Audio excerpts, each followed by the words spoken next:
aprovechemos el tiempo y vayamos al punto. Y después yo creo que se van a ir agregando, porque en verdad los tiempos, justo Felipe Santelice está, y el Javier Catán, que pues, me interesaría mucho que estuvieran acá, están de servicio. Pero no quería que pasara más tiempo, porque a veces uno le pasa que, o sea, a mí yo no puedo, uno tiene como diferentes, esto es tan multidisciplinario como muchas de las cosas que a ustedes les debe pasar, que uno pone atención en las cosas que le gustan más y las otras cosas es más, con el tiempo se empiezan a diluir. Yo creo que para trabajar como equipo y ver todas las cosas importantes cuando estén fresquitas, las vayamos viendo. Y también lo que vimos en el Congreso está disponible online. Entonces, si ustedes quieren ver eventualmente alguna cosa especial o una sesión que fue más, por ejemplo, en el seguimiento, y les puedo pasar las claves y las pueden ver. Sí, la Feña se inscribió, así que perfecto, tenemos buenísimo. Porque buenísimo. tenía turnito, no me pude meter a las clases, pero las voy a ver ahora esta semana. Excelente. Entonces, es un poco, pero también hay una cuestión que es un trabajo multidisciplinario que es importante ver, que nos veamos un poco las caras de quienes están más interesados en el área y que también vayamos conversando, porque hay cosas que abarca diferentes áreas y es importante que nos veamos las caras y veamos cómo conversando. También nosotros tenemos esta base de datos que ya llevamos 200, que son prospectivos del 2013 en adelante, con otra base que viene del 2010, o sea, perdón, desde el 2003 hacia adelante, pero que esa es también incompleta porque fue retrospectiva que hizo el doctor Carán. Y entonces son un montón de pacientes. Y también yo quiero ordenar un poquitito en eso, interesado en que produzcamos más de investigación y sepamos un poquito más de nuestros pacientes, pero también de hacerlo un poco más en forma ordenada. Y que no sea porque a veces como que me han pedido, pero ahora quiero hacerlo un poquito más ordenado en el sentido de que las personas que pidan datos sea dentro del, como de un proyecto de investigación y que eso permita que alguien que haga un staff a cargo y que en el fondo no se solapen líneas de investigación o si, porque puede pasar desde ese punto de vista, pucha, yo estaba investigando eso, o de repente empiezan a ver una cosa y se empiezan a desviar en el camino y chocan con lo que están viendo otros, y esas cuestiones son medias complejas si es que no las manejamos de forma ordenada desde el principio. Así que todas esas cosas como que quería un poco también conversar, pero también en esto, y bueno, Feña, no sé si has logrado ver alguna de las cosas o poco... No, todavía no he visto. Todavía no está en ya, súper. Entonces, acá hay varias cosas, algunas cosas más del área neonatal. Y no me acuerdo cómo se hacía, porque yo creo que no tengo sala de espera, así que yo espero que no... Yo espero que...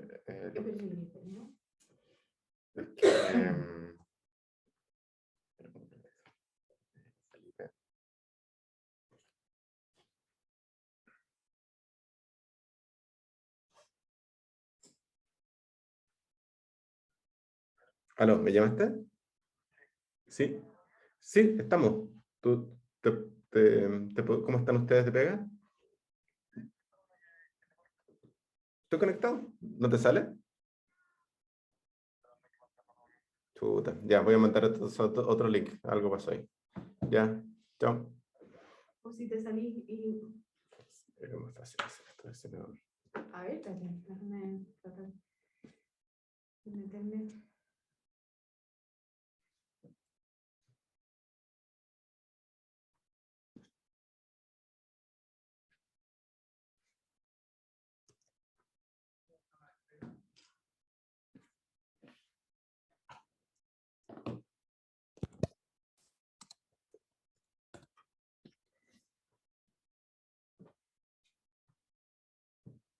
Ese es Felipe.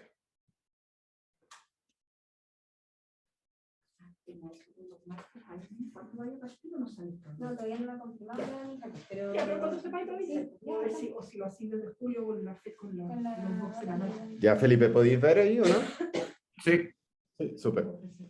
Ya, entonces aquí está, bueno, estoy acá con todo el equipo de Naneas, o no todo el equipo, pero mucho del equipo de Naneas, así que vamos a partir y después van a ir agregando la gente, pero voy a partir nomás, lo voy a ir dejando grabado, pero eso, ya, así que fueron 3 días de congreso y lo resumí en las cosas que yo consideré que eran más importantes. Eso puede ser de que hayan áreas que no hayan tocado y que podamos conversar si cosas específicas después, pero como quería que durara esto no más de 1 hora y cuarto, entonces no quería tampoco extenderlo mucho. Entonces, esto es... Hola doctor, ¿cómo está? Hola, hola.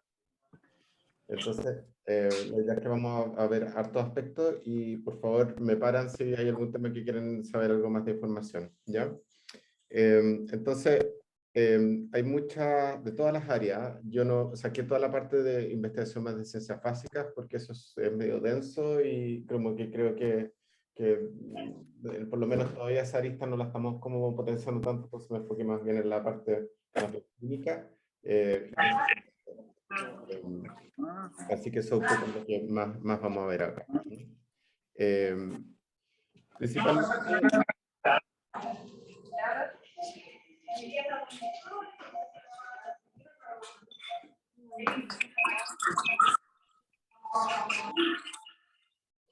Entonces, una cosa que se habló un poco de hacer un manejo que fuese bien específico para los pacientes, de hacer un tailoring de cada uno de los pacientes, porque todos los pacientes son diferentes, y del manejo específico también antenatal. Y este fue un esquema que es súper complicado, pero es un esquema visual del flow map que tienen, específicamente era un centro del CHOP, de cómo hacían desde que se hacía el diagnóstico, cómo era el flow de las evoluciones, toda la parte antenatal, que yo creo que a nosotros nos falta mucho, y eso es algo que tenemos que profesionalizar en el sentido de que a quién van, cómo van, qué cosas se les estudia. Y yo creo que lo tenemos que conversar con el equipo obstétrico para ver un poco dentro del DAN cómo lo hacemos, porque muchas de estas cosas las hacemos, pero quizás como estandarizarlo un poco más. Y aquí en todas partes está el financial support, que obviamente es un tema, pero que es bien interesante. Pero todas estas cosas es muy interesante de ver con el equipo de psicología que también está involucrado en varias etapas de esto, del emotional support, emotional feelings, también en relación a cómo el tipo de parto que sean informados en forma adecuada, quién es el que informa, el obstetra, el neonatólogo, los dos, el cirujano. Matías, Un poquito mejor, ¿sí? Matías, sí, eso es súper importante, yo creo que lo que tú dices, y creo que es algo que deberíamos nosotros gestionar en el futuro, es que estos pacientes en algún minuto los recibamos en el fondo multidisciplinariamente y tener una especie como de DAN pero poli en conjunto de estos niños ya que recibimos tanto, pero bueno, es como un sueño para futuro. Pero yo no creo que no es tan sueño, yo creo que fácilmente se puede como coordinar, pero como en todo lo que dicen, en todo lo que es manejo de información con, por ejemplo, los prematuros, que está súper, o sea, mucho más estudiado probablemente, de la importancia de tener, y que también usted, de tener información escrita. Es súper importante cuando le demos información oral, tener también algún panfleto, algunas cosas básicas de algo escrito, que nosotros hemos avanzado para el alta, pero quizás también deberíamos trabajar en algo antenatalmente, porque si no empiezan a buscar información en la web, que a veces no es tan precisa o no tan aterrizada a lo que es la realidad chilena. Entonces también en eso yo creo que tenemos que trabajar, tanto en tener información por escrita, el estandarizar un poco el manejo antenatal, con una visita a la unidad, que sería lo ideal. Todas esas cosas yo creo que hay mucho que trabajar. Y como tú dices, Alberto, vemos tantos pacientes que sería súper importante poder hacer eso. De repente también tener en la unidad una ficha antes de que lleguen, tener una carpeta con las fichas obstétricas del paciente disponibles en la unidad, para que nosotros cada vez que nos enfrentemos, bueno, este paciente vino a ver la unidad, tuvo consejo antenatal con nosotros o no, tener toda esa información y disponerla es una cuestión que yo creo que tenemos que trabajar y hay harto campo y yo creo que los obstetras están más que abiertos a trabajar en eso. No sé, pero yo no sé si se les ofrece como screening genético a todos antenatales. Bueno, también eso, estandarizar toda esa parte que es más bien técnica desde el punto de vista obstétrico. Así que eso. Tecnológicamente podrían hacer como incluso una visita a la unidad como media virtual, pensando que le llegan muchos pacientes de fuera o que llegan para el parto en el fondo. Exacto. Pudiera, no sé, no tengo idea lo que figura. Oye, Matías. Salga todo eso y pudiera la nena. Hola Javier, qué bueno que supiste conectar. Oye, gracias. ¿Con quién estás ahí? Que no veo nada. ¿La Chuta, Ignacia? perdón. El equipo Naneas. Está todo el equipo de Ananeas aquí, miren. Ah, perfecto. Ya, si vi a la Ignacia, le reconocí el pelo. Ahora los veo. ¿Cómo están? Pucha, ni estoy viendo lo que estoy filmando, No, así que si empieza a aparecer algo impropio me avisan. No, Matías, estamos bien, Matías es un neonatólogo con acompañamientos especiales. Así que eso... Vamos a ponerlo a acompañar. Oye, no, lo que decía que podemos ocupar el mismo FileMaker, de repente para tener ahí fácil, porque cuando llega uno nunca sabe el que está de turno cuál de todo era, digamos. Exacto. Y lo otro, avisarnos por ahora por mail. Yo he tratado de meter a la mayoría de repente cuando están y les copio hasta gestión de camas, pero también por ahora, digo yo, así como se puede tener más Como para información. hacerlo más... Y las fichas puedan ayudar sencillitas, sí, y quizás que conectan FileMaker para no estar con los papeles. Alguna vez tratamos de hacerlo con el DAN y no funcionó mucho. Porque... ¿Sí? Eso, que no. Yo creo que eso quizá hablarlo con el mismo equipo del DAN, ver cómo lo podemos organizar, ¿no? ¿Verdad? Sí. Así que lo voy a dejar como tarea pendiente, ¿ya? Bueno, lo otro es un poco, todo esto va a ser medio saltado. Aquí estos son los resultados de sobrevía, ahí nos pasamos un poco a lo que son resultados. Estos son los resultados de sobrevía dentro del CDH Study Group, que es el que nosotros pertenecemos. Estos del 95 al 2020, que lo fueron separando por grupos de 5 años. ¿Ah? Y cómo ha sido la evolución de la sobrevía en estos 5 años. Y aquí, bueno, el gráfico esto es medio mentiroso, en el sentido de todos los gráficos que parten desde el eje Y, que no es desde el 0, uno ve que la diferencia es tremenda, pero en verdad la diferencia es del 67,8 al 73. Así que hay una diferencia, pero uno dice para 25 años, donde se ha desarrollado tantas cosas, en verdad es relativamente pobre, aunque tengamos un P significativo, porque los N son grandes, entonces, pero esto ha sido la evolución, así que hemos tenido una mejoría de la sobrevía. Ahora, de nuevo, esto también como nos ha pasado a nosotros, esto es bruto y por lo tanto no es corregido por gravedad. Esto del CDH Study Group, a los que nos conocen, es solamente la sobrevía hospitalaria, así que después de que se van... ¿Cuánto tiempo es la sobrevía? No, hasta el alta, ¿ya? Se fue para la casa. Se fue para la casa ya, o incluso se va de traslado a otro hospital, quedan como sobrevivió. Pero... Matías, ¿es alto traslado como en la del... ¿Cómo? La sobrevía es alta o traslado, ¿no es cierto? Alta o traslado, eso es lo que está diciendo acá. Sí, sí. Ahora, ¿qué cosas han cambiado en el tiempo? Y aquí lo que hicieron fue un estudio que pescaron los centros que habían estado en el CDH Study Group por al menos 20 años, de 20 a 25 años, y vieron un poco cómo habían cambiado los pacientes en el tiempo. Y vieron que el APGAR, el peso y la genesia del diafragma, en verdad no había mayores cambios, pero sí habían aumentado el número de inborns, el número de diagnóstico antenatal, o sea, el porcentaje de diagnóstico antenatal, habían aumentado la cantidad de anomalías cromosómicas y anomalías cardíacas. Así que uno ve que los pacientes probablemente son algo más más graves, pero también hay un mayor diagnóstico antenatal y eso permite que nazcan en centros más especializados, que es un poco lo que nos ha pasado a nosotros también. Y desde el punto de vista de los resultados también hemos visto, las flechitas en rojo son porque el cambio ha sido muy, muy significativo en cuanto al requerimiento de ECMO. Ha bajado muchísimo en el último tiempo, ha aumentado la reparación mínimamente invasiva hasta teniendo en la última era un porcentaje de alrededor de un 15%, ha aumentado la reparación por parche y ha disminuido la reparación antes del segundo día de vida y ha aumentado la reparación después del quinto día de vida. Eso un poco las cosas que han cambiado. Y lo otro que hicieron fue con factores de riesgo, que es súper simple la fórmula, no es una fórmula con muchos factores, sino que no me acuerdo bien cuáles eran los factores, pero eran 2 o 3, como el peso de nacimiento, eran cosas APGAR y no mucho más que eso. vieron cuál era el observado versus el esperado en cuanto a lo que sobrevivía, y en esto sí vieron que había una disminución que era bien significativa, sobre todo en los últimos 5 años, con respecto a lo que hay una tendencia claramente al descenso.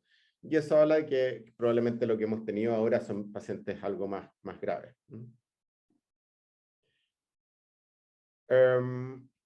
Se plantea también, bueno, esto de un programa del follow-up de las hernias diafragmáticas. Nos saltamos otras presentaciones y aquí voy a estar hablando, y esto es un estudio que no me acuerdo bien en qué centro era, pero era un centro europeo que hacían un seguimiento respiratorio de estos pacientes, y que lo que al año, dentro del algoritmo que hacían al año, le hacían una evaluación clínica, un TAC de tórax, un cuestionario respiratorio y una ecocardiografía.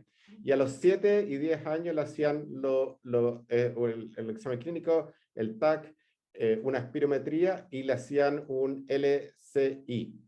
Que la gracia es un examen de barrido de nitrógeno marcado, algo así entendí, y que es la gracia es que tú lo puedes hacer a corta edad, o sea, no tienes que esperar, o sea, incluso lo podrías hacer antes de los 7 años, y eso permite devaluar estos. Yo he preguntado, la TECHI tiene un programa para hacerlo, pero todavía no han comprado la máquina cuesta como alrededor de 60 millones de pesos, pero eso un poco para que vean la realidad local, y en Chile al parecer nadie lo tiene. ¿Y eso evalúa función pulmonar? Barrido. Y vamos a ver un poquitito. La capacidad de barrer de intercambio gaseoso. Hacen un testeo de ejercicio, una ecocardiografía y cuestionarios de calidad de vida, y ahí ponen todos los cuestionarios que probablemente ustedes los conocen más que yo. Y es súper bonito este estudio. Fueron poquitos pacientes, no fueron muchos, creo que eran 23 pacientes, y lo que vieron en ello es que vieron qué pasaba y la capacidad predictora que tenía el LSI, que es este de barrido de nitrógeno marcado, y veían cómo se correlacionaba con el BEF1. Y tiene una alta correlación con un R de 0,72, con un P ultra significativo, y aquí en el fondo ven en esta corte, en el fondo aquí yo puse los valores Z en el eje X del LSI y en el eje Y del BEF1. Y ustedes pueden ver cómo los valores Z, estos son los valores Z, normales. Entonces, estos eran los que correlacionaban porque tenían los dos exámenes que eran normales, estos eran los dos exámenes que eran anormales, y habían poquititos que caían en estas categorías que no tenían una buena correlación, pero la capacidad predictora que tenía del BEF1, el LSI, era muy buena, porque eso te permitía en niños que no colaboraban tanto hacer un examen que te pudiera ver función pulmonar. Y lo que está pendiente, porque el N es muy chiquitito, pero lo que van a hacer ellos en este seguimiento es compararlo con la sintomatología y la clínica y los marcadores de calidad de vida, para ver si esto se traduce en que tengan una peor o mejor calidad de vida dependiendo de estos test. Pero esto lo encontré como, era súper bonito el estudio en la práctica. Después, otro estudio, este es un estudio de la Carmen Burgos, que ella trabaja en Suecia, pero es española, y ella lo que hizo es preguntándose un poco en lo que es el consejo genético antenatal, cuando se veían con anomalías que eran compatibles con, o cuando se descubrían postnatalmente anomalías cromosómicas o anomalías genéticas, de cómo hacer consejo genético cuando no tenía muchos datos respecto a qué pasaba en los pacientes. Entonces hizo un análisis muy bonito de todos los pacientes desde el 95 a 2020 que tenían anomalías genéticas. Fueron 12.500 pacientes, así con una corte súper grande, y evaluó cuáles son los síndromes genéticos, cuál era el pronóstico y la evolución de cada uno de ellos. Entonces, este estudio, al final, usted acá hay una lista enorme de todos los síndromes genéticos que están asociados o que se vieron en esta corte, con Ns que son muy diferentes entre uno y otro, y como habíamos visto en la diapositiva anterior, las causas genéticas han ido aumentando en el tiempo, pero lo resumió en esta tabla, que son los síndromes más importantes, donde dentro de los que tienen síndrome genético, el síndrome de Fryns era un 20% de los pacientes con una sobrevida bajita, un 17%, esto de nuevo, al alta, porque es a partir de la CDH Study Group. trisomía 18, que era un 17% de la corte con alteraciones genéticas, con una sobrevida muy bajita, 8%, trisomía 21, un 9% con una sobrevida 47%, trisomía 13, un 7%, con una sobrevida 14%, Cornelia y Lange, una sobrevida 22%, Pallister Killian 39% y Dandy Walker 37%. Estos eran los síndromes más prevalentes dentro de la corte. Hay una... Y ahí, tendría que saber si se les ofreció todo. Eso es súper interesante, porque probablemente, obviamente, no entraron a ECMO, obviamente eso, sí. Entonces, eso es un poco Sí. cómo plantearlo en cada uno de los diagnósticos, y obviamente la aproximación va a ser diferente dependiendo del país, o sea, acá uno reconoce un montón de aproximación a los pacientes, que es muy diferente a los franceses, holandeses versus los americanos, etcétera, cómo se aproximan a todo esto, y obviamente, sobre todo cuando hay medicina pública estatal, tiende a ser mucho más como hasta acá nomás lleguemos. Así que eso, pero súper interesante esto, y es más interesante aún de ver esto, que los pacientes que eran sindromáticos, bueno, obviamente eran pacientes más chiquititos, con edades gestacionales más pequeñas, tenían más frecuencia de hernias de bilaterales, y esto, un poco lo que tú dices, un 50% de ellos nunca llegaron a repararse siquiera. Entonces, eso te marca diagnóstico. Ahora, es súper difícil calificar esto porque ninguna de las partes de las casillas te dice si hizo manejo activo o manejo paliativo, compasivo. Y aquí está la sobrevida, que obviamente es diferente, y también es bien interesante que en qué momento mueren. Estos pacientes mueren en torno al día 2 de vida versus los otros niños que en promedio mueren a los 12 días. Entonces, estos niños, como no se les da... mueren al tiro. Pero ya si sobreviven la primera semana, uno puede pensar de que estos niños pueden salir adelante. Obviamente se les ofrece menos ECMO, requieren más oxígeno al alta y tienen otras anomalías en forma mucho más prevalente. Sí. ¿La sobrevida cómo está calificada? Al alta. Al alta. Otro lado.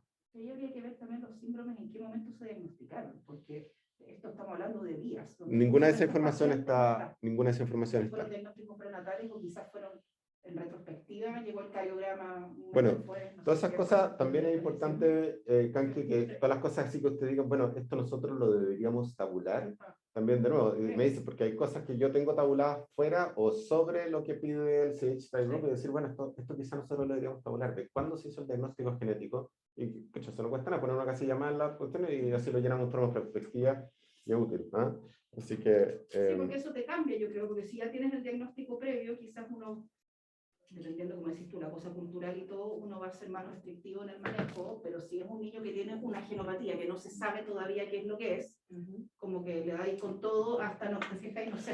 Bueno, y aquí tampoco la conclusión es que los casos sindromáticos son raros, solamente un 3,3% de la corte, pero como vimos en un que iba creciendo en el tiempo, la sobrevida va a variar dependiendo de cuál es la causa genética, y cuando estos niños sobreviven la primera semana, la sobrevida al alta es posible.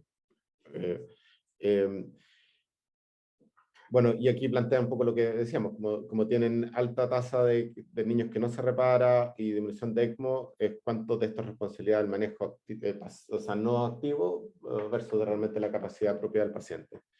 Y un diagnóstico molecular precoz puede definir o influenciar la decisión, obviamente, de qué se hace con estos pacientes.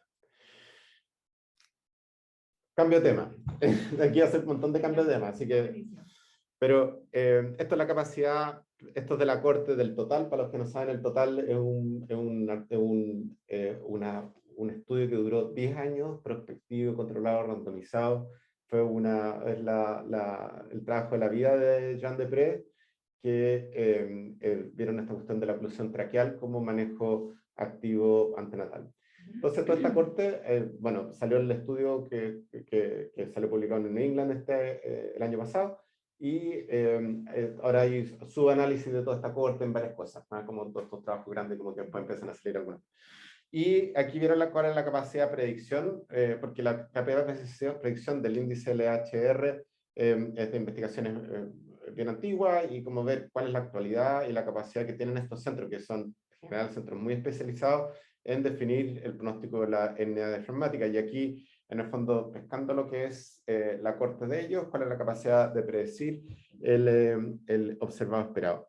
Lamentablemente no me puedo acordar si esto fue de toda la corte o solamente de los pacientes que recibió balón o de los que no recibieron balón. En verdad no me acuerdo cuál era la población, pero bueno. Pero aquí muestran que el área bajo la curva, si uno toma solamente el HR, en centros que son súper especializados, igual no deja de ser pobre. Es un área bajo la curva 0,7, los que manejan en el fondo esto, uno ve que el de 0,7 y 0,8 es buena correlación, pero tengo capacidad predictiva, pero sobre 0,8 uno dice que estamos bien. Así que aquí estamos bien, pero no está fantástico. Pero la gracia es que cuando uno frente a esto agrega la posición del hígado, la capacidad predictiva mejora y son curvas completamente diferentes. Y el análisis que hicieron acá, lo importante es que son cosas que no están correlacionadas. Si tú haces análisis multivariado, uno no se come la otra. ¿Ah? Entonces es bien importante que hay que considerarlas por separado. ¿Se entiende, no? Desde el punto de vista estadístico son determinantes independientes de un mismo outcome. Entonces hay que considerar las dos cosas por su lado, el LHR observado esperado y la posición del hígado, y así uno puede predecir más o menos cuál es la sobrevida de estos pacientes. ¿Me escuchan bien o no allá? Aquí estamos súper bien, muy entretenido.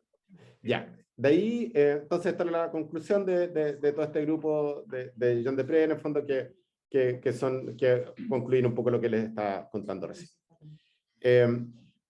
Después, bueno, Jean Deprez me presentó con un poquito más detalle los resultados del total, que son muy interesantes, y bueno, y se discutió, todos le aplaudieron mucho, en verdad es un gallo muy adorable y simpático y buena persona y es genial.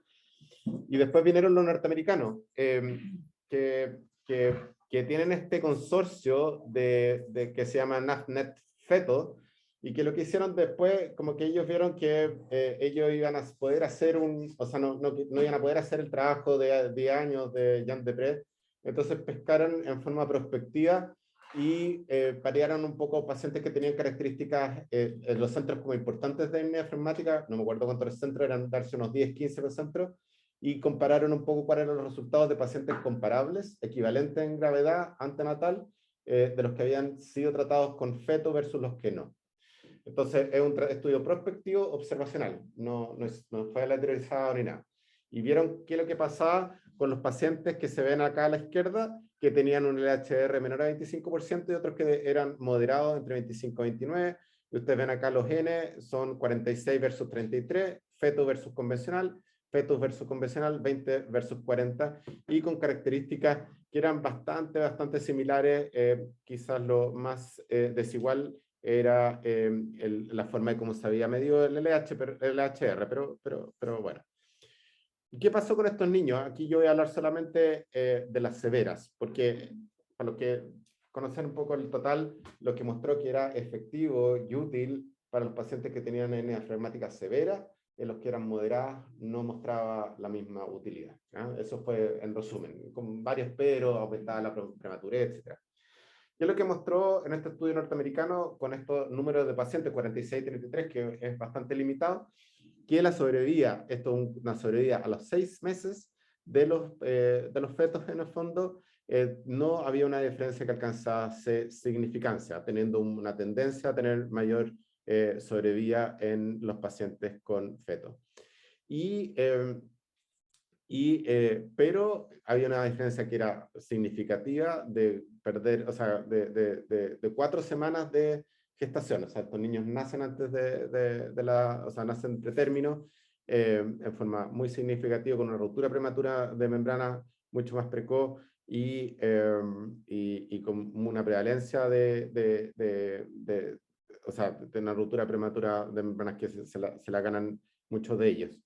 Entonces ellos dejaban un poco como la duda puesta, está en calidad de evidencia mucho peor que el estudio total, porque no es aleatorio, pero sí deja una duda si en la realidad norteamericana con mejor ellos decían que podía ser porque tenían mejores cuidados perinatales, podía ser que el feto fuera equivalente al manejo estándar. Entonces decían, bueno, ¿cuál es quizás la capacidad de medición o evaluación del LHR o de las características antenatales? Era peor en los grupos norteamericanos, pero de la expertise que tienen los europeos. Pero acá uno ve que tanto en el grupo feto y el expectante, en los dos tenían muy poquito porcentaje de etnias tipo A y B. Por lo tanto, hablaban de que fueron buenos métodos para diagnosticar o predecir gravedad, ¿no? Así que eso quedó un poquito en el ambiente, pero uno ve que hay características que uno también lo ha visto en la práctica y después vamos a ver otros estudios, pero a mí me llamó la atención esto, porque si uno ve que con los N son bajitos, pero hay cosas de la calidad de vida que quizás después vamos a ver que no solamente en mortalidad, sino que en morbilidad, sabiendo que no era el outcome primario, uno ve, por ejemplo, aquí la diferencia de los requerimientos de oxígeno a los 6 meses es bastante diferente, con un peque significativo. Entonces, uno puede decir, bueno, quizás no alcanzó a impactar en la mortalidad, pero quizás la morbilidad puede ser algo que sea relevante. Y eso tenemos que verlo. No me acuerdo de eso. Tenían, a ver, probablemente creo que empataban un poco, porque como son más prematuros, al final están con más estadía. Pero, por ejemplo, el día de la reparación era diferente, se reparaban los fetos un poquito antes que los expectantes, porque estos entraban más a ECMO también, etc. ¿Los no fetos? Entraban más a ECMO, porque los fetos, el problema es que como son más chiquititos, también tú no le puedes ofrecer ECMO muchas veces. Así que las conclusiones de este consorcio era que no había diferencia a los 6 meses en cuanto a la sobrevida en esta corte norteamericana. No hay diferencia en sobrevida, bueno, y no les mostré los resultados moderados porque eso en el total no mostró mayor diferencia y aquí tampoco. Y que había una mayor riesgo de prematurez y de ruptura prematura en el grupo total. Así que para este grupo el feto se mantiene como una intervención de investigación en Estados Unidos en la población norteamericana. Son como las conclusiones que fueron bien controversiales en ese sentido, porque choca harto con el grupo europeo. Así que eso un poco. Hubo un grupo de Melbourne, que un australiano que era fantástico, tenía unos estudios a nivel de laboratorio tan bonitos de fisiología respiratoria, que en verdad eran fantásticos. Sobre todo manejaba mucho la impedanciometría respiratoria y tienen la capacidad de evaluar la respiración tanto en animales como en niños, con modelos de hernia asmática, y cómo se van ventilando tanto niños normales como hernia. Precioso. Entonces, ayuda mucho la parte de la ventilación, o sea, de entender, y esto un poco hizo una charla sobre lo que es la transición en la hernia asmática, de cuando nace. Y acá era bien interesante ver, estas son, qué pasaba en todas estas son hernias izquierdas, qué pasaba con el volumen corriente en el pulmón derecho versus el izquierdo, en la medida que se iban inflando los pulmones y partían, y siempre con una diferencia muy significativa en lo que pasaba en el pulmón derecho con el izquierdo, que era obvio. Pero lo entretenido era cuando uno lo comparaba con los controles en el gráfico a la derecha. Aquí se ve cómo, comparado con los controles,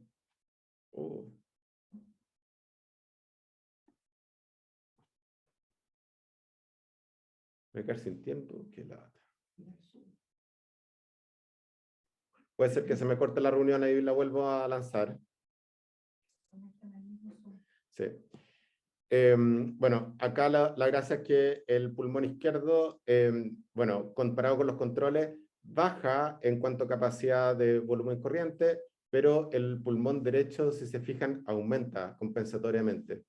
Y también no solamente hay una diferente en lo que pasa con los pulmones, en el fondo, o sea, en pulmones en forma homogénea en todo el pulmón izquierdo y el pulmón derecho, sino que ve que el pulmón en la parte del, que donde más disminuye en la parte baja del pulmón izquierdo, en cambio en la parte de arriba del pulmón izquierdo, en verdad, no hay mayores cambios. Así que eso era como entretenido de cómo se comporta el pulmón. Uno siempre habla de que hay una hipoplasia bilateral del pulmón, pero esto habla de que en verdad parece mucho más afectado el pulmón izquierdo que el derecho. Después él hablaba de lo que era la hipertensión pulmonar de la hernia fleumática, que esta es una cuestión que es muy interesante, que siempre uno le mete de cabeza, que en el fondo uno lo que sabe que la hipertensión pulmonar está dado porque tenemos unos pulmones más chiquititos y por lo tanto tenemos una disminución si uno pesca la vasculatura pulmonar, si uno la red es más chiquitita porque es más pequeño y el corazón tiene que bombear con una red más chica de vaso, y eso genera hipertensión pulmonar. Eso lo da por descontado, es obvio que ocurra así, y eso es lo único que tenemos seguro, pero él hablaba de que nosotros no sabemos si tenemos una muscularización aumentada como resultado de esto, o es primario, y también no sabemos si tenemos una respuesta miogénica anormal, si esto era resultado o era realmente era causal. O sea, en el fondo, esto nosotros no sabemos si el huevo o la gallina, o realmente hay una causalidad, o sea, hay una causa de eso primaria. Y en eso hizo estos estudios.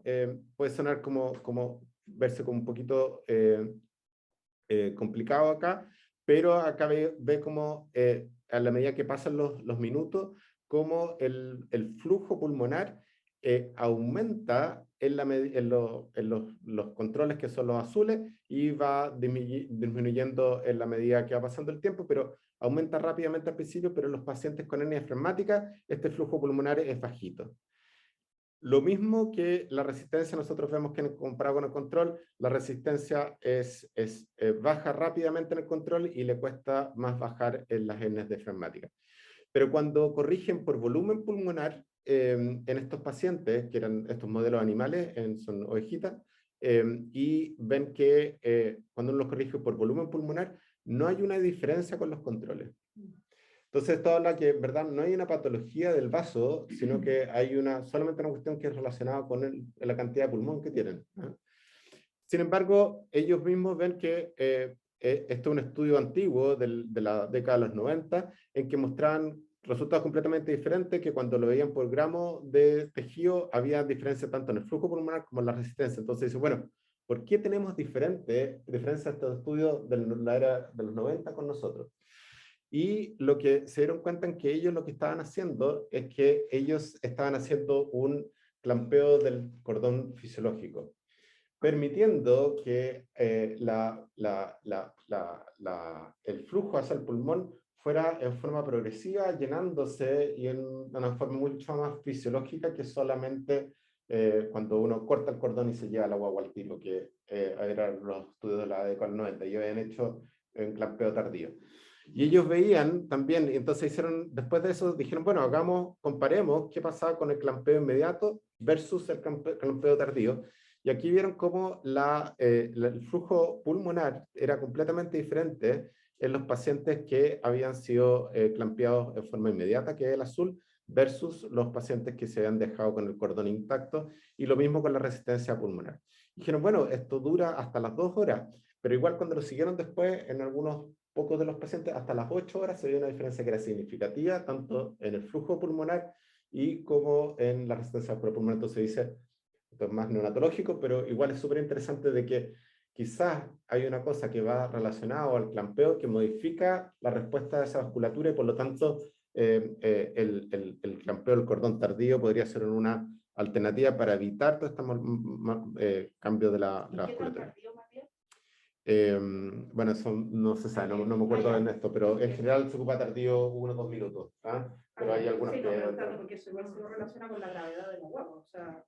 Entonces, después de eso, hay varios, bueno, esto no es una cosa nueva, pero esto es como la base fisiológica de eso, pero hay varios estudios que mostraron en cuanto de factibilidad más que buenos resultados de clampeo tardío del cordón en pacientes con hernia fleumática, que algo nosotros estamos viendo en prematuro, en un montón de las poblaciones de riesgo, lo estamos viendo en hernia fleumática. Y aquí este es un estudio que en los pacientes, tanto con partos vaginales como cesárea, se intubaba a los pacientes en los pies de los pacientes y se definían criterios específicos de cuándo intubar al paciente, o sea, perdón, de cuándo desconectar al paciente de la mamá, con criterios súper estandarizados, y ahí vieron un poco los resultados. Pero lamentablemente, si uno ve cuáles eran los resultados, no hubo ninguna diferencia. O sea, el control fueron 46 pacientes, la intervención, porque estos son pacientes históricos, porque empezaron a hacerlo así que solamente control histórico, no fue aleatorizado, vieron que no había ninguna diferencia significativa en los outcomes, o sea, perdón, en las características de los pacientes, pero tampoco vieron ninguna diferencia en todo lo que fue los outcomes. Entonces, la única diferencia que vieron es que los pacientes cuando, como que no pasaban por esta bradicardia típica que tenemos los pacientes cuando los sacamos, los desconectamos así como lo vamos corriendo y lo intubamos así a la rápida, los pacientes llegan a una bradicardia y después como que se recuperan, porque en el fondo están sin respirar. Eso no lo vieron entonces uno dice, bueno, hay una condición de adaptabilidad que es mejor, más fisiológica, etcétera, pero fue como el único outcome que vieron el único outcome que vieron que fue como significativo. Todo el resto en verdad no vieron mayores diferencias. Y le hicieron ecocardiografía, lo valoraron desde el punto de vista clínico, en verdad no mostraron ninguna. Este otro estudio que va por el mismo lado, y vieron aquí presentaban, tenían una forma de recibir a las guaguas como con ese chaleco para que no se nos enfriaran en la sala de parto, con esta, con una, el estudio anterior la hacían encima de la guata del paciente, aquí tenía una mesita especial para que no se nos enfriara, con un blender, sí, todo tecnológico, y también no mostraron ninguna diferencia. No sé si me lo perdí, pero eso variaba según la vía de parto. ¿O no lo especificaban? Sí, especificaban de cómo lo hacían, pero lo podían hacer de las dos vías de parto. Exacto. Pero tampoco encontraron mayores diferencias significativas. Así que están como todavía como reclutando, le ha costado un montón de reclutar porque en este centro tenían están en otros estudios, entonces como que si están en otros estudios no lo podían incluir en otros estudios, entonces han tenido como problemas de metodología, pero tampoco hasta el momento no encontraron mayor diferencia, así que ahí hay que ver. Pero es un ambiente que se está moviendo mucho y hasta el momento los estudios han mostrado que es factible y que por lo menos no es peor, pero todavía no han mostrado que es mejor. Así que hay que ver para dónde va la cosa. Después una charla muy entretenida de Satyan, que para los que son neonatólogos probablemente les suena más, es un neonatólogo que trabaja en Davis, no, bueno, pero por el estado de donde estuvo Javier Catán, pero no me acuerdo exactamente en qué, pero es en California. Y él es muy didáctico para hablar y entonces bien entretenido. Y esto habló un poco del oxígeno y del manejo del oxígeno para la hipertensión pulmonar. Así que, y esto vio sus estudios que son con ovejas y ver qué pasa con las ovejitas cuando le ponen como objetivo diferentes objetivos de saturación y ve un poco qué pasa con la resistencia vascular pulmonar, obviamente con lo que son los requerimientos de oxígeno y de la entrega de oxígeno en diferentes objetivos de saturación. Y uno tiende a pensar siempre que los niños andan mejor cuando están en 96 y 100%, pero acá demostraba que los pacientes que tenían FiO2 entre 96 y 100%, obviamente requerían más oxígeno para lograr esos objetivos, pero también la resistencia vascular pulmonar tenía un incremento importante, en el fondo después de haber bajado. Tenemos algún tipo de fenotipo y aquí vemos que los pacientes, que en cierta forma hay ciertos fenotipos, está muy de moda esto de los fenotipos dentro de lo que es la hernia fleumática y para un montón de otras cosas también, pero acá habla de que los pacientes que sobreviven en general tienen pulmones que son menos complacientes y que tienen menor capacidad de volumen corriente y que eso no lo puede determinar desde el inicio y que se marcan acá desde el inicio y que esto empiezan cada vez a separarse más los que van a morir de los que van a sobrevivir. Así que son un poco de las características propias del pulmón. Y este estudio era muy, muy lindo. Era un estudio del mismo grupo que hacía una bioimpedanciometría de cómo en cada breath to breath, de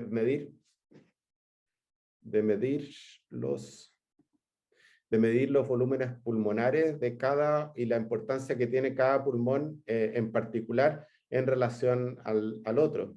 Esto en niños es muy, muy bonito y ven como antes de la reparación, como toda la carga se la lleva al pulmón derecho versus el pulmón izquierdo, 97 versus 2,7, el día 3 post reparación, 76 versus 23, y 2 meses después, 67 versus 32. Y aquí uno lo ve, esto era súper bonito porque lo mostraban en videos, cómo se inflaba y te mostraban, tener la capacidad, esta cuestión de mostrar una tensiometría, de mostrar pulmón, cómo se va en cada una de las ventilaciones mostradas, y graficando desde lo acá al lado, era súper bonito, todos estaban como moviéndose. Genial. Y entonces hablaba de que la bioimpedanciometría va a ser como la ecografía para el corazón, esto va a ser para la función pulmonar, es una cuestión así que va a cambiar un poco lo que es la evaluación de la función pulmonar y cómo manejarlo y cómo ir ocupando más un pulmón del otro. Muy, muy, muy lindo el estudio. Después se habló sobre los diferentes fenotipos. Entonces, este era un estudio que hablabas escocés, que trataron de clasificar a los pacientes en el 56 en 3 fenotipos diferentes. En pacientes que tenían, y qué pasaba con los pacientes dependiendo del fenotipo que iniciaran presentándose. Entonces, si tenían hipertensión pulmonar, definido por un shunt por el ducto, si tenían una disfunción del ventrículo izquierdo, medido por un strain de la ecocardiografía, o si tenían una CO2 que la más baja era mayor a 60, como hipoplasia pulmonar. Y veían en estos círculos donde se conjugaban cada uno de estos grupos, y bueno, nadie tenía hipoplasia pulmonar y no tenía el resto, todos, entonces veían un poco cómo le veían a cada uno de estos grupos, y obviamente los grupos que tenían todas las cosas les iba peor, que nos parece muy sorprendente. Pero la idea de poder clasificar estos grupos y poder definir un poco qué cosas es lo que necesitan es bien interesante, sobre todo porque también había una tendencia, no en este grupo, pero en el Stanford veían que los pacientes que, por ejemplo, tenían hipertensión pulmonar, pero no tenían hipoplasia pulmonar, tendían a tener un ECMO que era más corto, y hay cosas que uno podía definir de cómo iban a evolucionar y qué cosas iban a necesitar que iban a ser diferentes una cosa del otro.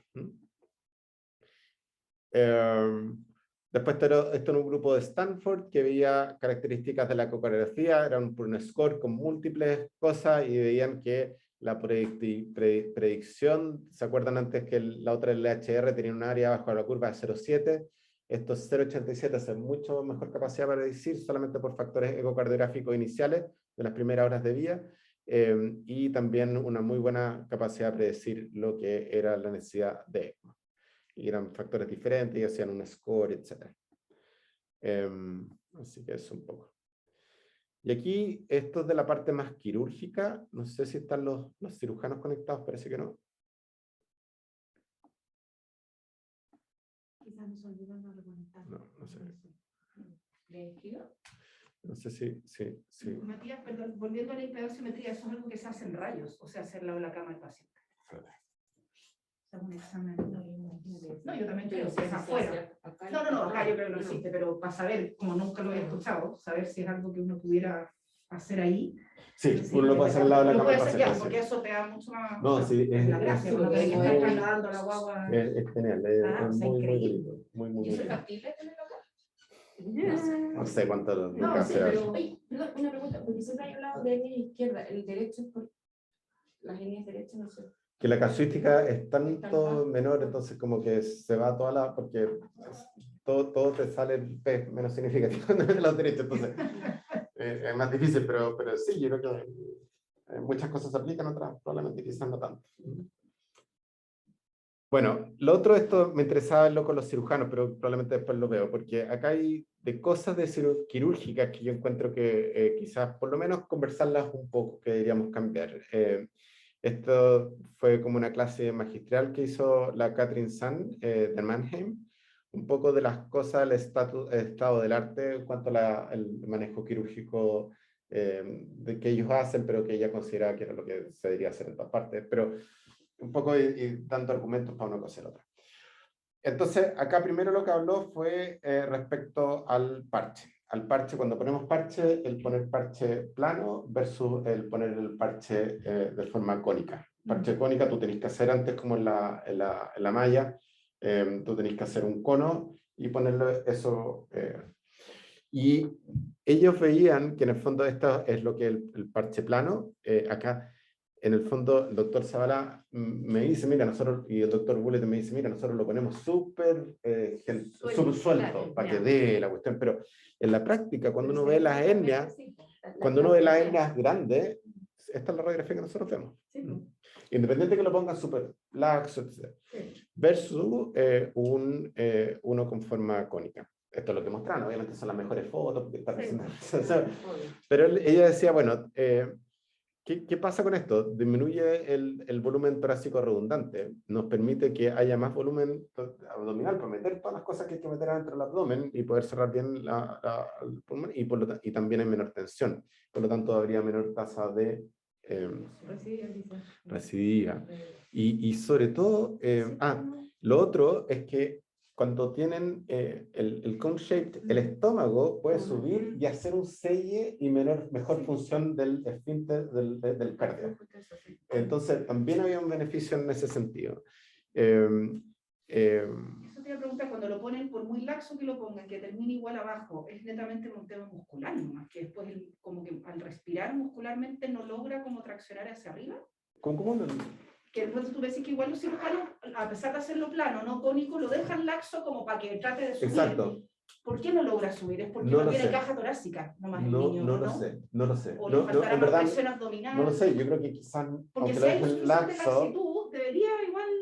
pero quizás por una cuestión, muscular que no logra tirar. hay una más. cuestión Me pregunto, arquitectónica no tengo ahí idea, que pero sí, no hace que... algo hace que no suba. Ahora, Sí, pero- bueno, y entonces esta cuestión del estómago es una cuestión que puede ser. Y Eso lo es otro, importante también. el otro que ella también planteaba que ya estaba claramente demostrado que no había ventaja de hacer una fondoplicatura En el mismo profiláctica. momento. Así que solamente dejarlo después como tratamiento. ¿Ya? No, Matías, no, perdona, eso oye, como una- Sube el NIS en el mismo momento quirúrgico, ya. Matías, ¿se escucha? ¿Aló? ¿Sí? Javier, oye, sí, la duda que tengo, ¿cómo hacen que quede como tan como un domo? Porque aquí a veces lo han dejado suelto y queda como unas bolitas. Sí, en el fondo es igual como uno haría una pirámide circular cuando uno Ya. hace como en técnicas manuales y Sí. lo preparan ¿Ya? antes. Ah, ya. Por eso es preparado como para que quede un conito. Exacto, Ya. exacto. Entonces Ya. lo cosen antes, hacen una técnica manual antes de entrar a la cirugía. No es así nomás plano. Ya. Sí, sí. Igual quizás se le pudiera, ella puede quizás tener todo eso grabado. Su cirugía me refiero. Claro. Como para ver, me imagino que a los cirujanos les interesará ver cómo lo hace. Ah, sí, Es que pues en cambio, no, sí, quizás, sí. quizás la diferencia es lo que dice Matías, es un previo más que la cirugía misma. En el fondo. Yo creo, como, sí. como modela este diafragma desde que lo mete, más que donde lo afirma. Lo otro que encontré muy interesante era esto. ¿Y dependía de la letra del defecto? Es que sí, porque todas estas cosas, Porque- lo que tú quieres prevenir son en las hernias grandes, porque las hernias grandes son las que se te recidivan, las hernias grandes son las donde el estómago te empieza, las que te cuesta cerrar, entonces es principalmente para eso. Lo otro que lo encontré muy interesante es que ellas ya no estaban haciendo, esto era bien como local, ellos no estaban haciendo las incisiones subcostales, sino que las estaban haciendo medias. Y eso, ¿por qué lo hacían así? Porque había una preservación de los músculos de la pared abdominal y eso mejoraba la preservación de la simetría, entonces desde el punto de vista estético era mejor, pero también ayudaba a la estabilidad del tronco, ayudaba a la mecánica respiratoria, ya ayudaba al desarrollo motor. ¿Ah? Y yo creo que ustedes todos han visto niños más grandes que están todos deformados. Y esta foto, por si solo te va a subir ese diafragma que dejaste y esta más foto laxo, es va a permitir súper más típica de lo que uno ve en los niños cuando uno sigue. ¿no? cosas. Y es súper asimétrico, tiene tantas cuestiones, y que eso lo están resolviendo entrando en forma media. Que uno lo encuentra chuta, terrible, porque obviamente se cambia, la otra es chiquitita y todo, pero si uno preserva, Es que porque hace mucho sentido, por eso entonces sale que las incisiones que son subcostales, que son grandes, ella decía que tenía una parálisis de la pared abdominal que se producía porque uno desinervaba toda esa zona, y tenía mayores problemas de la implementación de los partes, sobre todo, ¿no? Entonces, probablemente por eso tira el diafragma más para abajo. eh, Aunque lo ponga muy laxo, por eso quizás igual se queda como en la foto de la izquierda que mostraste. entonces, eso a mí me interesa como verlo con los cirujanos, porque hay una cuestión del seguimiento que yo creo que puede ser interesante de ver eso. Bueno, y también de todo lo que es la mínimamente inversiva, que cada vez va subiendo, pero nosotros tengo la sensación de que hemos disminuido un poquitito eso en los últimos años, como que dejaron de hacer tanta reparación por toracoscopía. Y ahí como que dice cuando lo utilizan, en el fondo ellos por lo menos, y cuando lo excluyen. Bueno, ¿y cuáles son los problemas respecto a la mínimamente invasiva? Así que eso no voy a meter. ¿Ellos desaconsejan la mínimamente? Sí, no, la aconsejan, pero tienen que estar bajo un estándar, o sea, algunos. Así que eso. Después, esta charla fue bien dinámica, fue de Matthew Hardy, que es como el que está heredando como lo que es el CDH Study Group, como que Lali que se retiró, así que está metido en todas estas cosas, y él dio una charla de lo que es el ECMO en la enfermática. Entonces, el mensaje, esto se va a hacer corto, pero en el fondo lo interesante, yo creo que más importante, es que decía do it early. ¿Qué significa eso? De que no pastoreamos los niños para meterlo en ECMO. Y en eso yo creo que el mensaje que él quería entregar, y que nosotros tenemos que ver si lo tomamos o no, dadas las características, es como toda esta cuestión de que los niños se tienen que ganar el ECMO, es una cosa que no deberíamos seguir haciendo, que los niños es imposible predecir con claridad y especificidad quiénes niños van a sobrevivir al ECMO. Entonces, si los niños, nosotros vemos precozmente que este niño no va a sobrevivir sin el ECMO, los metamos en ECMO, pero no estemos seleccionando a los niños. Eso es una realidad que lo pueden vivir ellos por una cuestión de recursos, de situación, pero es una realidad que yo también encuentro que tiene un peso y que nosotros tenemos que hablar como grupo, porque el hecho de todo este tiempo que nosotros muchas veces tenemos los niños hipóxicos, acidóticos, esperando que cumplan criterios, que logremos una CO2 bajo 60 o logremos una saturación sobre 90, finalmente le estamos quitando neuronas a ese niño, y que finalmente si lo logra, bajo una estrés pase-pulmón que puede ser súper dañino, vamos a terminar con niños sobreviviendo al ECMO, pero con cerebro y pulmón hecho pedro. Y el beneficio de eso es que hay muchos niños que vamos a meter a ECMO y si en el final tenían una hipoplasia tan severa que no eran sobrevivibles. Entonces, eso es una decisión súper difícil, y yo creo, tú, Javier, lo has pensado un montón de veces, esta misma disyuntiva que uno siempre tiene, pero ¿cómo hacer de tener el mejor de los dos mundos, poder seleccionar bien a los pacientes sin tener que estar comprometiendo la funcionalidad de ese pulmón y ese cerebro a futuro? Creo que eso, pero eso, toda esta diapositiva fue un poco dirigido a eso.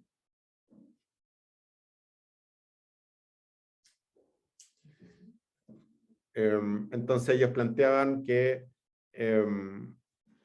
bueno, en el fondo que si tiene una hipotensión refractaria, una perfusión disminuida, bueno, y que en el fondo uno lo debería hacer relativamente precoz y no pastorearlo mucho. Ese es un poco el mensaje. Después, bueno, to do it carefully, que en el fondo, bueno, saber cómo hacerlo, pero ahí no me voy a meter mucho en eso. Y cuando operar, en el fondo uno tiene que tener un plan claro, y eso es lo más importante, y que sea planificado, si en ECMO, ojalá que sea precoz durante el ECMO, y si es planificado post ECMO, también uno lo puede hacer, es repararlo después, pero como tratar de tenerlo reparado, o sea, como preparado, pero que también existe la posibilidad de tener un approach que es híbrido, que es como el que tenemos con nosotros, que los pacientes más graves los operamos y los pacientes menos graves los operamos fuera. Pero en el fondo tratar de hacerlo en forma estandarizada. Cómo prepararse para la cirugía, eso no me voy a meter mucho, pero es muy parecido porque el protocolo nosotros lo hicimos con las recomendaciones de Matthew, así que como que lo tenemos muy parecido a lo que hacían ellos. Y sobre el manejo del ECMO, él hablaba que el flujo, tener muy controlado lo que es, o sea, ellos lo hacían con bomba roller y lo hacían con heparina, de lo que es el manejo, el manejo temprano entre el 1 y 6 días, como que es mantenerlo tranquilito. Después los 7 días, entre los 7 y la 14, debería estar empezando a mejorar, y que el manejo de los fluidos era muy importante, y estar hablando ecocardiográficamente para ir preparando el sacarlo de la bomba. Y después del día 15, sabiendo que todavía tenemos tiempo, pero que probablemente cada día que se va agregando en ECMO nos va disminuyendo lo que es la sobrevida, y que tenemos que estar muy pendientes de las problemas o complicaciones hemorrágicas, embólicas e infecciosas. Sobre el manejo ventilatorio durante el ECMO, él sugería una frecuencia de 10, un PIP de 20 y con un PIP de entre 5 y 10 y una FiO2 en torno a 40. Ellos no abogaban por los antibióticos de mantención o profilácticos, y estar evaluando el corazón, y que probablemente la hipertensión pulmonar es algo que muchas veces hay que tratar durante el tiempo que están en ECMO. Como decanular, desde el punto de vista cardíaco, estar muy pendiente de lo que es la evaluación ecocardiográfica, disminuir lentamente el flujo para ayudar a ajustar la precarga y la poscarga, y no cambiar el ventilador hasta que el pulmón se haya limpiado. O sea, no es que el cambio en el ventilador vaya a limpiar el pulmón, sino que el pulmón se limpie, y ahí aumentar los parámetros ventilatorios. Y ir aumentando muy lentamente tanto los parámetros de frecuencia, después el PIP y finalmente el PEP, que lo vamos a mantener hasta un límite. Y acordarse cuál fue la causa que falló del paciente, porque probablemente esa misma va a ser la causa que nos va a claudicar una vez que queramos sacarlo bomba. ¿Y cómo hacerlo? En general, disminuir el flujo de aire también cada 48-72 horas, estar, bueno, principalmente eso. Y un poco cómo la sobrevida disminuía en la medida que iban avanzando los días de ECMO, y aquí ven donde pueden estar los quiebres, cuando uno ya va más de 10 días, como que la sobrevida ya empieza a disminuir. ¿Qué pasaba con nuestra casuística en el CDH Study Group respecto a cuántos se están reparando en ECMO? Había subido desde 23 a 45, y hoy en día que está en un 52%. Así que nosotros vamos con la moda.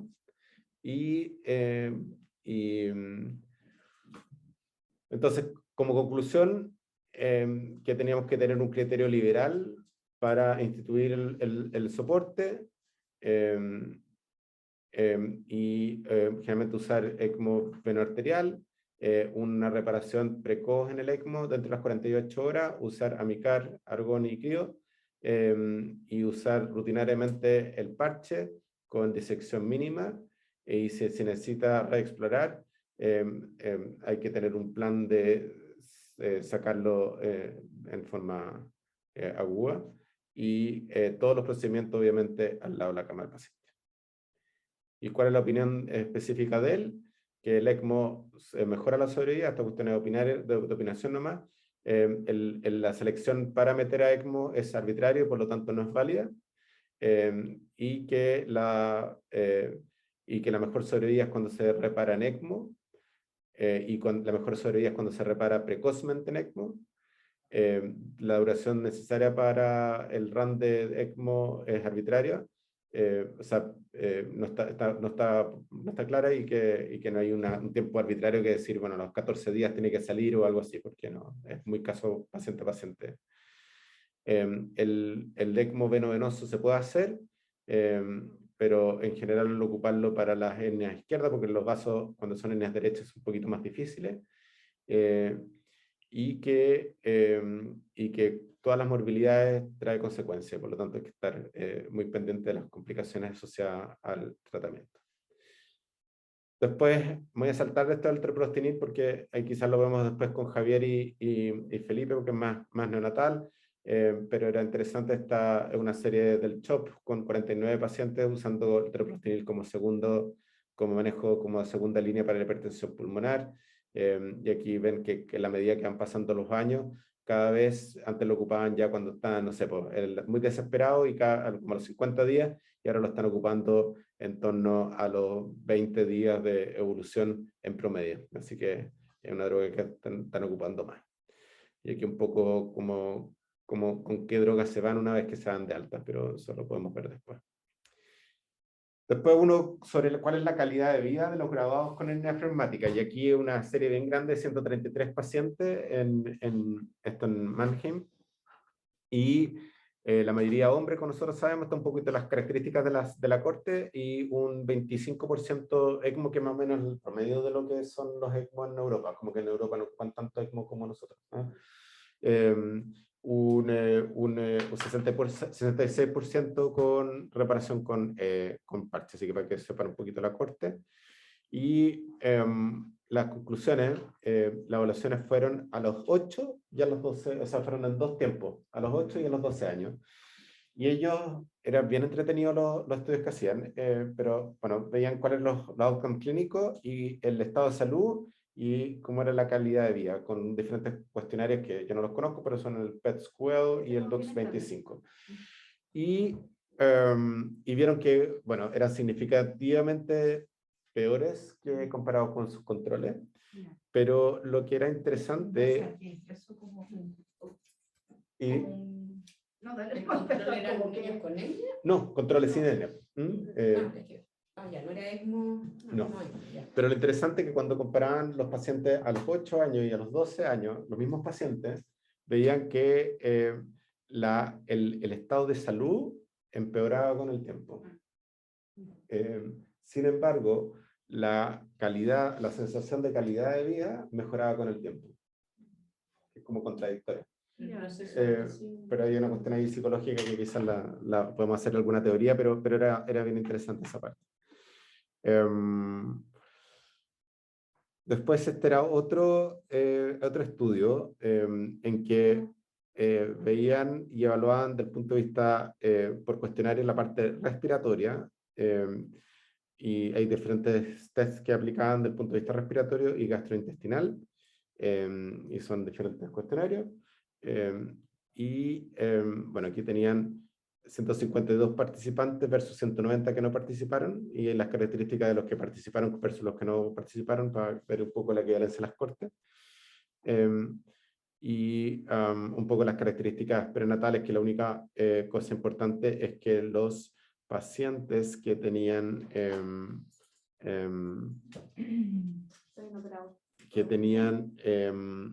tenían características, o sea, que para el score, y esto es un poco lo que hablaba antes, en el fondo que quizá el feto tenía mejor utilidad desde el punto de vista de morbilidad, aunque no haya demostrado tanta mortalidad. Y en estos pacientes tenían mejor puntaje los pacientes que habían sido sometidos a feto versus los que no habían sido sometidos a feto. Que era como un factor protector. Así que eso es interesante. Pero también es interesante que todos los otros factores, tanto prenatales como postnatales, miren el LHR, no predice nada de cómo van a andar estos pacientes. Esto es cierto, estos son solamente cuestionarios, no son mediciones. Pero es interesante de que todo lo que tenemos antenatal, lo único que puede predecir de cómo le va a ir desde el punto de vista respiratorio puede ser el feto como un factor protector, pero todo el resto de las otras cosas es el oxígeno no alcanza, o sea, todo esto no alcanza a tener significancia, y si te doy el oxígeno a 28 días es 1.03 como odds ratio, también es bajito. Entonces es bien interesante que los niños se van formando su pronóstico en el tiempo y que no está todo determinado por los factores antenatales ni siquiera por los factores perinatales de forma tan fuerte. Igual puede ser un factor que uno lo puede tomar del lado positivo y tomar el vaso medio lleno. Y obviamente, ¿cuáles son los factores? ¿Cuáles son los factores? Bueno, y aquí como en el fondo que cada vez, en la medida que va pasando el tiempo, el LHR tiene menos importancia, eso es lo que muestra este gráfico, pero lo que mostraba, no lo puse, pero lo que era interesante era que, recuérdame el mensaje que me llevé, bueno, la típica cuestión, que al final, cuando uno ve cuáles son los factores que incidían en la calidad de forma multivariada, finalmente terminan siendo los típicos. Nivel socioeconómico, educación de la mamá, los típicos factores que finalmente... La calidad de vida. La calidad, sí. O sea, de estos cuestionarios. No, claro, los outcomes. Entonces, al final, mucho finalmente se decide por estas cuestiones que... Porque ahí esas preguntas respiratorias, ¿qué es lo que le preguntaban ahí? ¿Enfermedad, intercurrencia respiratoria? Es que es un cuestionario estandarizado que se llama ISACS, que después lo busqué para ver dónde el fondo está, y como que no sé, depende de la edad. Porque si se enferman desde el punto de vista respiratorio, Yo creo que pues inevitablemente en la medida que el niño crezca debería ir disminuyendo por estadística. Sí. Porque los niños se enferman más de más chicos. Sí, pero todas esas cosas están incluidas, pero probablemente están tan estandarizados para la edad, entonces probablemente también es diferente el del cuestionario para uno y otro. Este era un test muy entretenido, tenía unos tests, qué increíble, las posibilidades, bueno, usted le debe pasar con un montón de cosas de la capacidad que tienen de hacer seguimiento y hablar de las diferentes áreas, son impresionantes, y esto hablaban y nos mostraban los tests para ver inteligencia, memoria y inhibición de atención, y ahí tienen todos los tests que eran súper entretenidos, nos los mostraban, y en verdad eran peludos los tests, difíciles. Perdón. Sí. Esto lo estamos aplicando. Perfecto. En EPSI hay algunas personas en Chile que lo ocupan. Claro, pero cada test se demora varias Es horas. que olvídate y necesitáis al profesional ahí y Sí, al po. niño presente. Bueno, y esto LN son 63 pacientes con todas estas características, así que... ¿Y qué bueno, mostraban de resultados? Esto. Veían que, bueno, qué cosas sí, esto, pucha, no me acuerdo en qué edad le hacían estas evaluaciones, pero vamos a salir acá. Pucha, no.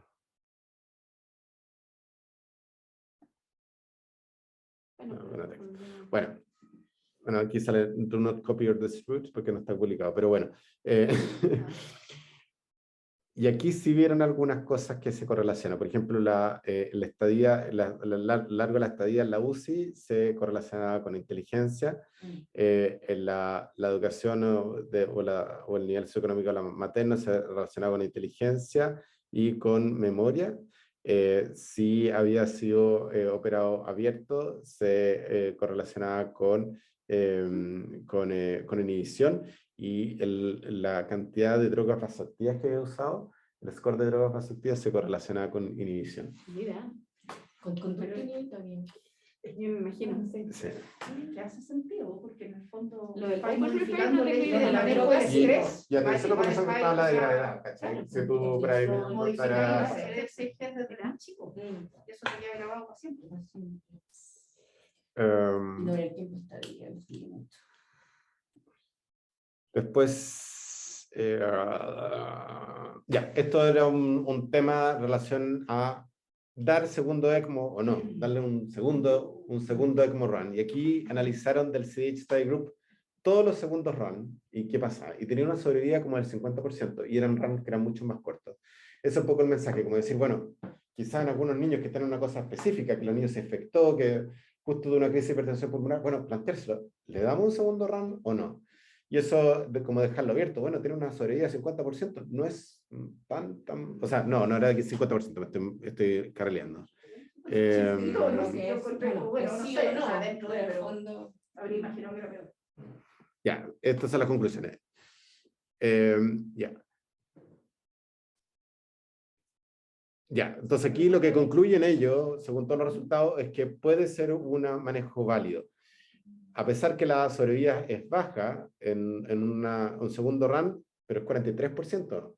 No hay un porcentaje importante que va a sobrevivir. Y hay que ver un poco sobre la calidad, la morbilidad y todas esas cosas, pero es interesante de que nosotros lo tenemos así como vetado y tenemos que evaluar si técnicamente podemos hacerlo o no. Yo entiendo que no se puede por tema de acceso, ¿no? ¿Cómo? Yo entiendo que no se propone un segundo por un tema de acceso, ¿no? No, ¿No? no. Así que eso tenemos que evaluarlo.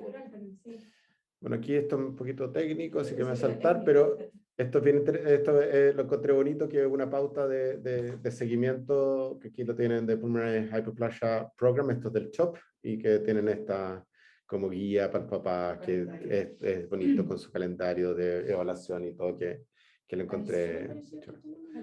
Sí. Así que eso. Sí, la parte de Corea. Claro. Oye, la Maca que se tuvo que ir me dejó algunas preguntas, por si es que no sé si habrá mencionado Dime. algo. Bueno, seguimiento a largo plazo, ya lo pusiste. ¿Habrá mencionado algo de trastorno de ilusión? No, yo creo que eso es Psicológico, psicológico. Nacha. Yo creo que Oh, eso- psicológico, yo creo que tienes es razón. mental. Ah, ya, no. Talla Eso- baja eso- y escoliosis. eso- Perdón, no sé. Bueno, Nada, ninguna de esas talla baja cosas. ni escoliosis. Ya. Ninguna de Ya, esas pero cosas. lo de deducción No, está el pero, aspecto yo creo que eso Del punto de vista gastrointestinal, hubo un estudio que lo encontré súper interesante con un N respetable, no lo puse acá, pero el mensaje era que a los pacientes le habían hecho, a todos, endoscopía digestiva alta. Y aquí hay una correlación así casi del 100%, que los pacientes que no tenían sintomatología le salían blanco. Entonces, es súper interesante saberlo, porque en el fondo para no exponer esta cuestión a los pacientes que están asintomáticos. ¿Ah?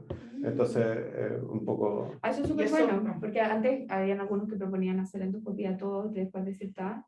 ¿Y eso tenía Nissan o no tenía Nissan? ¿Te acordás, Mateo? No me todo, acuerdo. de De haber tenido, es una corte así grande, así que puede haber tenido de todo, yo creo. Así que eso. No sé si hay algún comentario por allá.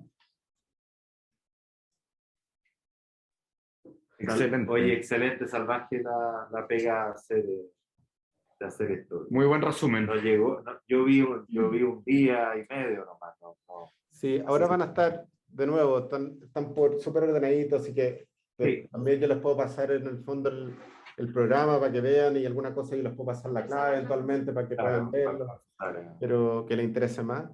Lo otro, Javier, que yo estaba, antes que ustedes se incluyeran, estaba hablando un poco, porque me preocupa en el sentido de que toda esta cuestión es multidisciplinaria y como que no, pero que es importante que nos organicemos en el sentido de ordenarnos en cuanto a lo que son los estudios, de cuando pidamos datos, de que en verdad haya un staff, un académico que esté como responsable, para que porque aquí nosotros damos temas que son sensibles, obviamente que tiene que pasar por el comité de ética, todo eso, súper clarito, pero también de cuál es la línea de investigación, porque de repente se pueden empezar a desviar y juntar, y entonces como hacerlo un poquito más estandarizado y como más profesionalizado, igual como cuando uno pide, como cuando nosotros pedimos datos al CDH Study Group, tenemos que llenar un formulario, quién está a cargo, cuáles son las preguntas, para que si después se desvían y tocan con otro trabajo que está haciendo otro doctor, en el fondo no se pisen los callos y que traen conflictos, Claro.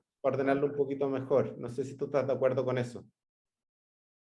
Sí, podría tener un mini listado, además son pocas cosas, ya sea las presentes o futuras, qué sé yo, desde lo prenatal hasta el seguimiento, la gente que está involucrada y dividirse un poquito las áreas, porque lo que pasa es que hay mucha información y datos y no damos abasto para analizar todos. O sea que somos todos medio, a veces lentos para esto de Pero ahí, imagínate, uno tiene datos de al menos 400 pacientes por ahí, y claro, con el CDA y la ELSO tenemos más datos bien, pero no están todos. Entonces ahí perdemos información. Pero para los proyectos sí, deberíamos hacer grupos dentro de grupos de interés en cada área. Que en cada uno haya, no sé, un cirujano, alguien de la NEA, alguien de nosotros.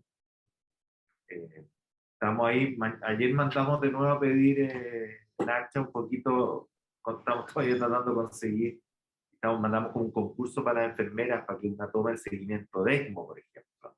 Entonces puede apoyar esto, también puede apoyar otros que no estuvieron en ECMO, porque se juntan y se cruzan, porque vamos a hacer dos cosas distintas. Pero ya con Aneas, que está más armado, con una enfermera más es la Natalia la que está, perdón, no sé quién está. ¿Quién está ahora?